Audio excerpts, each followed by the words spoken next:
এ পর্যায়ে আমাদের সামনে উদ্বোধনী বক্তব্য নিয়ে আসছে জি3 ফ্যাশনের অন্যতম কর্ণধার, জি3 ফ্যাশনের সম্মানিত প্রধান উপদেষ্টা, টিএসএফ ফাউন্ডেশনের সম্মানিত চেয়ারম্যান জনাব ডাক্তার আবু হানিফ রাকিব। আমি সম্মানিত মেহমানকে তার বক্তব্য রাখার জন্য অনুরোধ করছি।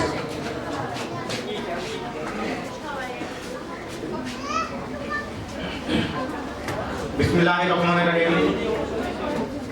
উপস্থিত আমার প্রিয় শ্রমিক ভাই বোনেরা ও জি3 কর্তৃপক্ষ, আজকে অনুষ্ঠানে উপস্থিত সকল মুসলিম ভাই বোনদেরকে আসসালামু আলাইকুম ও অন্যান্য ধর্মাবলম্বীদেরকে শুভেচ্ছা অভিনন্দন।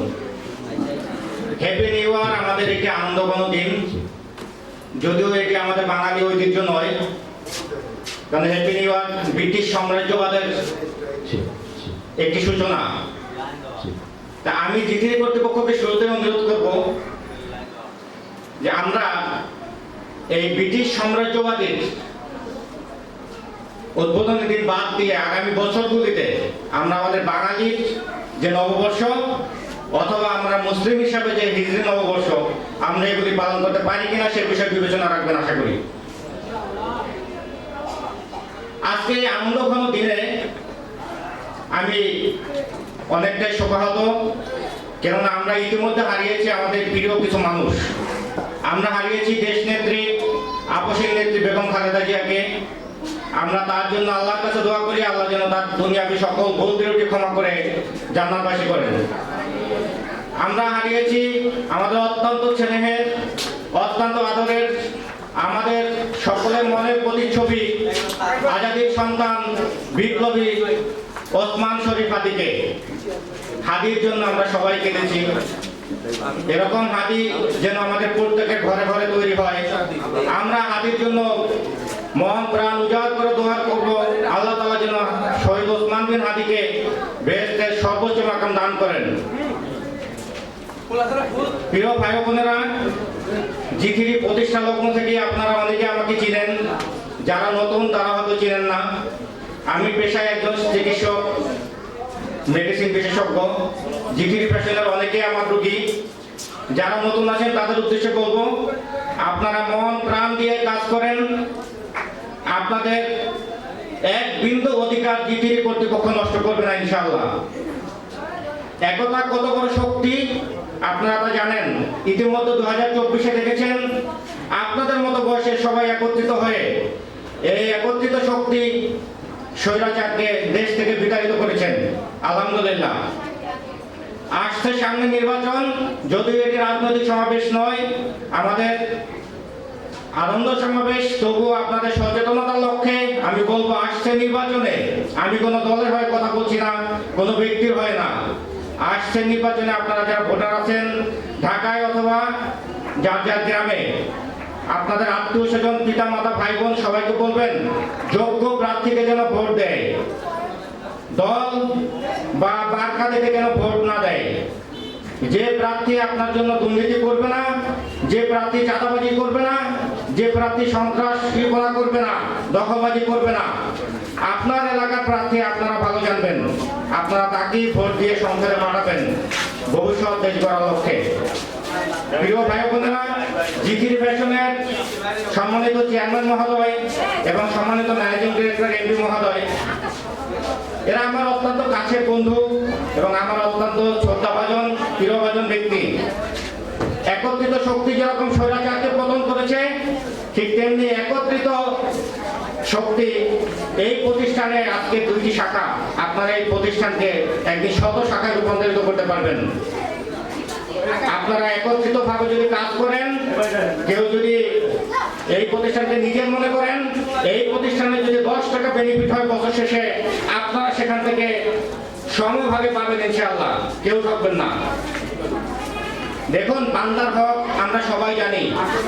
আপনাদের যেরকম শ্রমিক ভাই বোনদের হক আছেন, তেমনি মালিক কর্তৃপক্ষরা আপনাদের উপরে হক রয়েছেন। ইতিমধ্যে আমি লক্ষ্য করেছি অনেকেই প্রতিষ্ঠানের রুলস ভঙ্গ করে, যেতে প্রতিষ্ঠানের চিফ অ্যাডভাইজার হিসেবে আমাকে প্রতিষ্ঠানের নিয়মকানুন নিয়ে কিছু কথা বলতে হয়। রোজ ভঙ্গ করে চাকরি ছেড়ে চলে যাচ্ছেন, যেটা আমাদেরকে বেদনাহত করেছেন। আপনাদের কি লাগবে, কি সুবিধায় আপনারা যাচ্ছেন, কেন যাচ্ছেন? আপনাদের সেই দাবিটুকু আমাদের কাছে বলেন, আমরা ইনশাআল্লাহ পূরণ করব। এখানে কাউকে কাজ করতে বাধ্য করা হয় না। আপনারা যারা আছেন সবাই প্রাপ্তবয়স্ক, তো প্রাপ্তবয়স্ক মানুষের সিদ্ধান্ত বুঝি, কিন্তু প্রাপ্তবয়স্কদের মতোই হতে হয়। আমি আবারও ফিরে আসবো গতানুগতিক কথায়, আমাদের সেই প্রিয় ওসমান হাদির কথায় চলে আসবো বারবার ঘুরে ফিরে। শহীদ হওয়ার পর থেকে ওসমান হাদির কথাই আমার মনে আসতেছে সবসময়। দেশ আজ খাদের কিনারায়, এখান থেকে উত্তরণের দায়িত্ব আপনাদের। এই দেশের সবচেয়ে গুরুত্বপূর্ণ ব্যক্তি কোন রাজনৈতিক ব্যক্তি নয়, প্রধানমন্ত্রী, মন্ত্রী নয়, আমিও নই। এই দেশের সবচেয়ে গুরুত্বপূর্ণ ব্যক্তি আপনারা শ্রমিক ভাই বোনেরা। এই দেশের প্রধান যে খাত আমার প্রবাসী ভাইয়েরা, তাদের রেমিটেন্স, তার পরবর্তী স্থানে আপনাদের কষ্টে উপার্জিত অর্থ দিয়েই এই দেশের চাকা ঘুরতেছে। আপনারা আমাদের কাছে অত্যন্ত সম্মানিত। আপনারা আপনাদের কাজের মাধ্যমে সে সম্মান রক্ষা করবেন আশা করি। প্রিয় ভাই বোনেরা, আসছে নির্বাচনে যদি আপনারা দুর্নীতিবাজ, চোর, লুটেরা এদেরকে নির্বাচিত করেন, এদেরকে ভোট দেন, তাহলে আমাদের গার্মেন্টস সেক্টর ধ্বংসের মুখে চলে যাবে। ঠিক তেমনি আপনারা যেরকম বেকারত্বের হারে করবেন, আমরা মালিক পক্ষ যারা আছি, আমরাও অসহায় হয়ে যাব।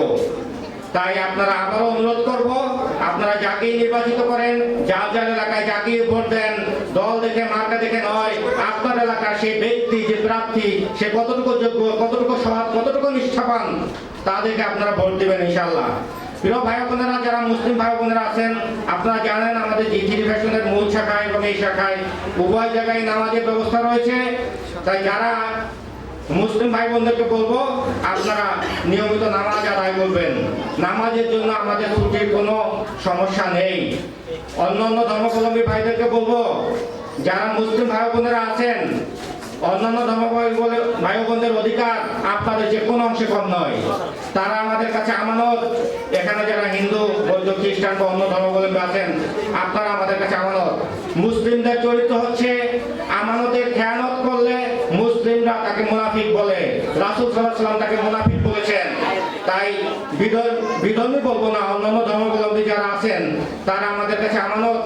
এই আমানতের সম্মান, এই আমানতের মর্যাদা যাতে কোনোভাবে আমাদের কাছে খেয়ানত না হয়, আমরা সেদিকে খেয়াল রাখবো। তাহলে কিন্তু আমরা মুনাফিক বলে গণ্য হব। আপনারা জানেন মুনাফিকের স্থান নিশ্চয়ই জাহান্নামের সর্বনিম্ন স্তরে।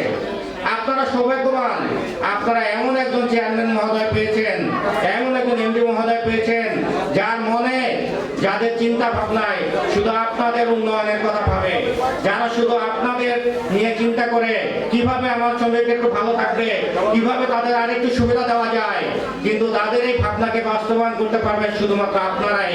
আপনাদের শ্রম দিয়ে, আপনাদের পরিশ্রম দিয়ে আপনারা প্রতিষ্ঠানকে উন্নয়নের উচ্চ শিখরে নিয়ে গেলেই কেবল তাদের সেই ভাবনা বাস্তবে রূপ নেবে। আমি আল্লাহকে সাক্ষী রেখে বলছি, আমি মোটেও বক্তব্যের গতানুগতিক ভাবে শুধুমাত্র আপনাদের খুশি করার জন্য বলছি না। ব্যক্তিগতভাবে এমডি এবং চেয়ারম্যান দুজনে আমার খুব কাছের বন্ধু। তারা আমার সাথে ব্যক্তিগতভাবে অনেক বিষয় আলাপ করে, অনেক বিষয় আলোচনা করে আপনাদের উন্নয়ন, আপনাদের মঙ্গল, আপনাদের সুবিধা ছাড়া তাদের মাথায় নিজস্ব ব্যবসার চিন্তা খুবই কম। তাই আশা করি তাদের এই চিন্তাকে আপনারা প্রতিফলিত করবেন আপনাদের নিষ্ঠা এবং পরিশ্রমের মাধ্যমে। সবাইকে ধন্যবাদ। আমি আমার বক্তব্য দীর্ঘায়িত করব না। যদি আমার বক্তব্যের মধ্যে কেউ কোনো ভুল বিরতি পান, আমাকে ক্ষমা সুন্দর দৃষ্টিতে দেখবেন। আমার বক্তব্য দয়া করে, এখানে গোয়েন্দা সংস্থার লোক আছেন এবং অন্যান্য প্রশাসনের লোক আছেন, দয়া করে আমার বক্তব্য কোনো রাজনৈতিক ভাবে চিহ্নিত করার চেষ্টা করবেন না। আমি কোনো রাজনৈতিক ব্যক্তি নই, আমি সাধারণ মানুষের প্রতিনিধি, আমি হাদির প্রতিনিধি, আমি বিপ্লবের প্রতিনিধি, আমি আপনাদের প্রতিনিধি। আমিও একজন শ্রমিক। আপনারা পরিশ্রম করেন, আমিও কলম দিয়ে পরিশ্রম করি, আমরা সবাই শ্রমিক। সুতরাং আজকের মতো আমি আমার বক্তব্য এখানেই শেষ করছি। সবাইকে ধন্যবাদ জানিয়ে, সবার কাছে আমার জন্য দোয়া চেয়ে, দেশের জন্য দোয়া চেয়ে আজকের এই মহতী অনুষ্ঠানের শুভ উদ্বোধন ঘোষণা করছি। আসসালামু আলাইকুম ওয়া রাহমাতুল্লাহ। জিথিরি ফ্যাশনের দীর্ঘায়িত হোক, জিথিরি ফ্যাশনের উন্নয়ন হোক। বাংলাদেশ চিরজীবী হোক। আসসালামু আলাইকুম।